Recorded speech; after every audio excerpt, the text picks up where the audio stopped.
Most important question की series का सवाल नंबर 20। ये बहुत इंपॉर्टेंट है, लिया गया है विलयन चैप्टर के जो पार्ट 2 है, यानी कि विलयन का अणुसंख्य गुणधर्म, उससे लिया गया है। और कई बार ये पूछा गया है, अलग अलग तरीके से पूछा गया। कैसे?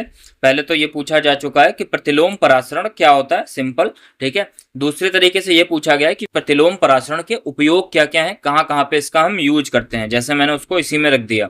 और तीसरा तरीके से ये पूछा गया है कि प्रतिलोम परासरण से हम समुद्री जल का शोधन कैसे करते हैं। और एक और तरीका है जिससे पूछा गया है, इसका नाम होता है व्युत्क्रम परासरण। प्रतिलोम का मतलब व्युत्क्रम, तो ये भी पूछा गया है कि व्युत्क्रम परासरण क्या होता है। तो जी 3-4 तरीके हैं जिनसे सवाल बार बार रिपीट होकर के आया है। तो बहुत इंपॉर्टेंट सवाल है और बहुत आसान है, इसको आसानी से समझ जाओगे। लास्ट तक जरूर वीडियो देखना। और इससे पहले अगर तुमने क्वेश्चन नंबर 19 नहीं देखा है तो फिर उसको जाकर के जरूर देखना, क्योंकि वहां पे मैंने डिटेल में तुम्हें परासरण वगैरह बता दिया है। तो वहां तो अब इस वीडियो में मैं उतनी डिटेल में तुम्हें नहीं बताने वाला हूँ परासरण को। तो पहले जाकर के 19 नंबर देख लेना, उसके बाद यहाँ आना, प्रतिलोम परासरण देख लेना, समझ आ जाएगा, बिल्कुल कॉन्सेप्ट तुम्हारा क्लियर हो जाएगा। चलो देखते हैं क्या होता है प्रतिलोम परासरण।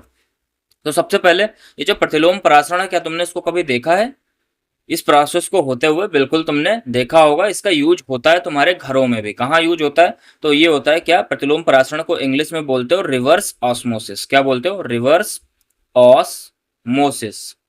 और रिवर्स ऑस्मोसिस को शॉर्ट में क्या बोलोगे? RO।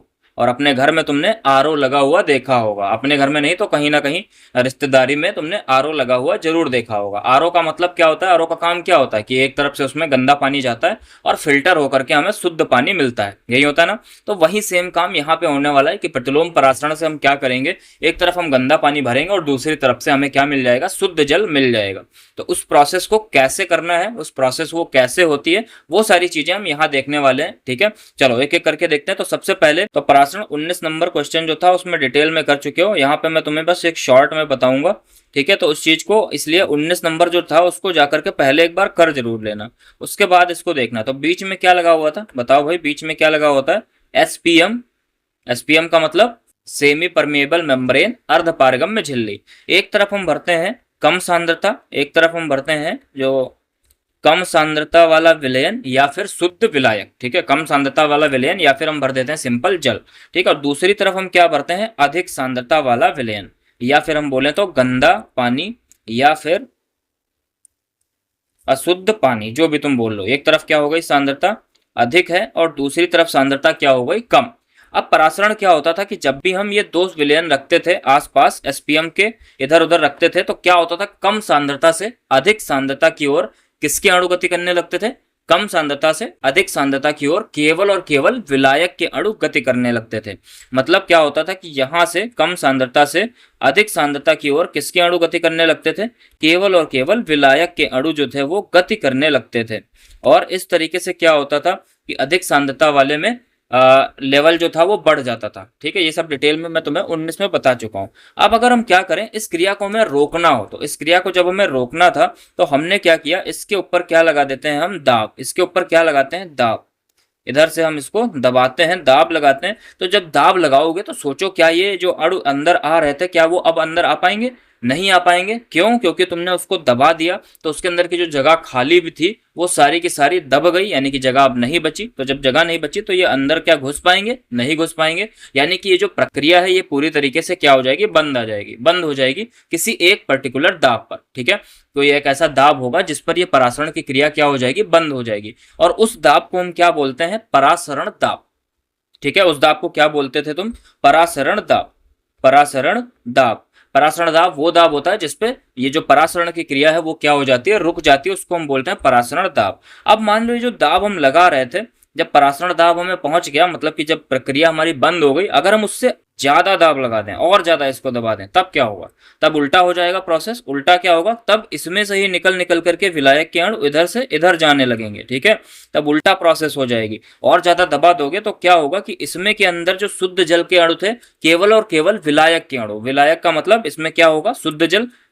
देखो विलायक और विलयन, इसमें कंफ्यूज मत होना। विलयन में दो चीजें होती हैं, एक होता है विलायक और एक होती है विलेय, ठीक है, विलेय का मतलब जो घुला है और दूसरा विलायक का मतलब जो घोलता है। जैसे मान लो अगर हम दो सॉल्यूशन की बात करें, जैसे चीनी और पानी, ठीक है, तो पानी क्या हो गया वहां पर, अगर चीनी और पानी की बात करोगे तो पानी क्या हो जाएगा, विलायक, ठीक है, और चीनी क्या हो गई, विलेय। अब मान लो जैसे तुम गंदा पानी भर रहे हो, ठीक है, गंदा पानी, तो गंदे पानी में क्या होगा, कहीं ना कहीं जल होगा, यानी कि शुद्ध जल होगा, और उसमें क्या मिली होंगी, अशुद्धियां मिली होंगी जो उसको गंदा बना रही होंगी, ठीक है, जैसे मिट्टी मिली हो सकती है या कुछ भी मिला हो सकता है, मतलब अशुद्धियां मिली होंगी। तो विलायक यहाँ पे क्या है, शुद्ध जल, और जो अशुद्धियां हैं जो इसके अंदर घुली हुई हैं वो क्या है, विलेय है। तो इस चीज से कंफ्यूज मत होना, ठीक है। तो इसमें से क्या होगा, जब हम परासरण दाब से ज्यादा लगा देंगे तो जो गंदा पानी हमने भरा था या जो अधिक सांद्रता वाला हमने भरा था, इसमें से भी शुद्ध जल निकल निकल करके उल्टा इस तरफ आने लगेगा। और ये जो प्रक्रिया है ये किसकी उल्टा हो गई, परासरण की उल्टा हो गई। क्यों, क्योंकि परासरण में हमने देखा था कि कम से अधिक की ओर आ रहा है, और प्रतिलोम परासरण में यानी कि ये जो प्रक्रिया हो रही है इसमें क्या हो गया, जस्ट उल्टा हो गया। तो परासरण का उल्टा हो गया और उसी को हम क्या बोलते हैं, क्या, प्रतिलोम परासरण। तो प्रतिलोम परासरण क्या होगा कि जब हम परासरण दाब से ज्यादा दाब लगा देते हैं तो प्रक्रिया जो होती है वो जस्ट उल्टा हो जाती है, विपरीत हो जाती है परासरण की, और इसी प्रक्रिया को हम क्या बोलते हैं, प्रतिलोम परासरण। सारी चीजें लिख दी हैं मैंने, तो समझ जाओगे, एक बार पढ़ लो इसको।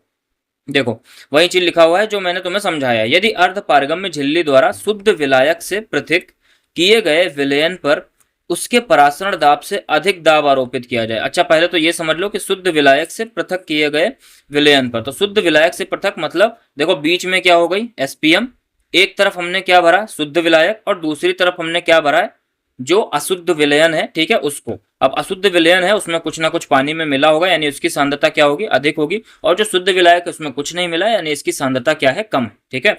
तो क्या लिखा हुआ, यदि अर्ध पारगम्य झिल्ली द्वारा शुद्ध विलायक से पृथक किए गए विलयन पर उसके परासरण दाब से अधिक दाब आरोपित किया जाए तो विलायक के अणु विलयन से अधिक सांद्रता, विलयन अधिक सांद्रता से शुद्ध विलायक यानी कि कम सांद्रता की ओर जाने लगते हैं। जैसा भी तुमने देखा था, विलयन जो अधिक सांद्रता वाला था उससे किधर जाने लगते हैं, कम सांद्रता वाले विलयन की तरफ जाने लगते हैं। और यह प्रक्रिया किसकी विपरीत है, यह प्रक्रिया परासरण की विपरीत होती है, इसलिए इसे क्या बोलते हैं, प्रतिलोम परासरण या फिर व्युत्क्रम परासरण कहते हैं, ठीक है। तो दोनों ही इंपॉर्टेंट सवाल हैं, प्रतिलोम या फिर व्युत्क्रम परासरण।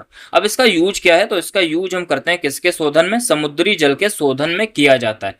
कैसे करोगे, सेम कॉन्सेप्ट वही है। तो देखो समुद्री जल का शोधन, या जो तुम्हारे घर पे जो गंदा पानी आता है उस गंदे पानी को फिल्टर करके तुम क्या करते हो, शुद्ध करते हो, तो वहां पे भी इसका उपयोग होता है। आरओ, आरओ उसको बोलते हो, आरओ का मतलब वही है रिवर्स ऑस्मोसिस, ध्यान देना इस बात का। चलो अब देखो कैसे हो रहा है। तो एक तरफ हमने क्या भरा, अब देखो बीच में क्या लगा दी हमने, एसपीएम, एक तरफ हमने क्या भरा, समुद्री जल, और दूसरी तरफ हमने क्या भरा, शुद्ध जल। जब ये हमने दाब नहीं लगाया होगा, पिस्टन इधर लगा रखा है, पिस्टन से क्या करेंगे हम, इधर दबाने का काम करेंगे, यानी कि यहां से हम क्या लगा सकते हैं, दाब लगा सकते हैं, ठीक है। और इधर से क्या निकाल लेंगे हम, जो शुद्ध जल हमें मिलेगा वो हम निकाल लेंगे। तो ये हो गया नॉर्मल सा चित्र, ठीक। अब मान लो जब तुमने दाब नहीं लगाया होगा तब क्या हो रहा होगा कि शुद्ध जल से यानी कि कम सांद्रता से अधिक सांद्रता की ओर किसके अणु गति कर रहे होंगे, विलायक के अणु गति कर रहे होंगे, ठीक है। लेकिन जैसे ही तुम दाब लगाना शुरू करोगे तो एक ऐसा दाब आएगा जिस पर ये जो गति कर रहे थे ये क्रिया क्या होगी, बंद हो जाएगी।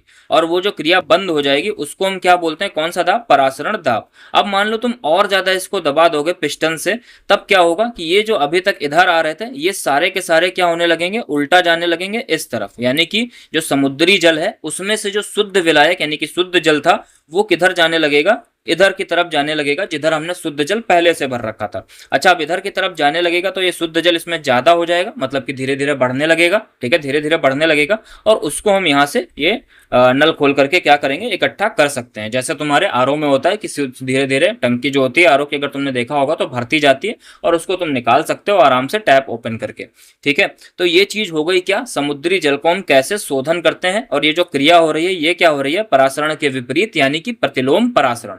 इंपॉर्टेंट प्रक्रिया है, ठीक है, ध्यान देना। जब कभी इंडिया में पानी की किल्लत हो जाएगी तो जो हमारा समुद्री जल है उसी को हम आरओ के द्वारा यानी कि रिवर्स ऑस्मोसिस के द्वारा शुद्ध कर करके पिएंगे। जो जैसे जहाँ पे पानी की कमी है, जैसे तुम्हारा सऊदी अरब हो गया, ठीक है, तो जिन देशों में पानी की कमी है वहां पर ये प्रक्रिया अपनाई जा चुकी है। मतलब वहां पे समुद्री जल को ही शोधन करके प्योर बनाया जाता है और प्योर बनाने के बाद उसी को सारी जगह पे सप्लाई किया जाता है, सप्लाई वाटर दिया जाता है, ठीक है। तो ये बहुत इंपॉर्टेंट प्रक्रिया है, आने वाले फ्यूचर में ये बहुत ज्यादा जरूरी हो जाएगी।